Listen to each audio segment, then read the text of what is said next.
It's a joy to be with you on Tuesday here of this week. And in these days in which we live, we're living in days of great opportunity.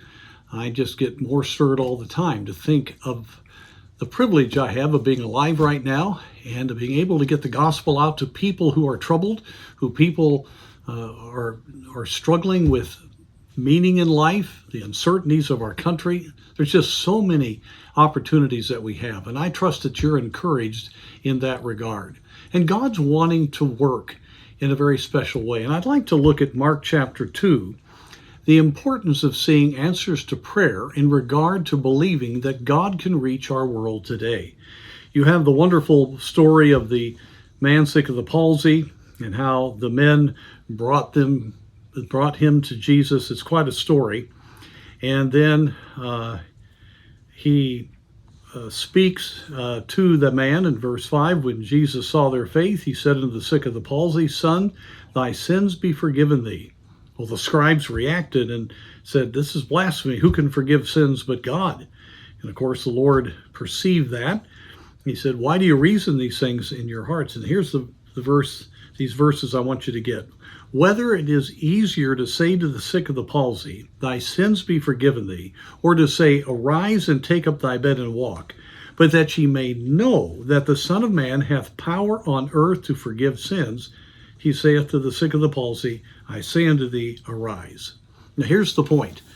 Jesus said, all right, I have power to forgive sins, but to show you that I have power to do that, I want to show you the power I have to heal. And the sick of the palsy rose, a man who had not walked. This was a great miracle. No one could deny it. It had to be of God. That's all they could come to understanding of it. I mean, this was a genuine miracle.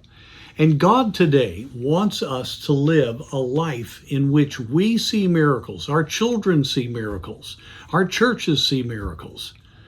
Even the world around us. God answering the prayers of God's people so that we know that the same God that answers prayer is the same one who is forgiving sin, who can bring great conviction to the lost, who can bring the realization of the presence of God to a community that is lost in its sins and cause there to be a fear of God to come.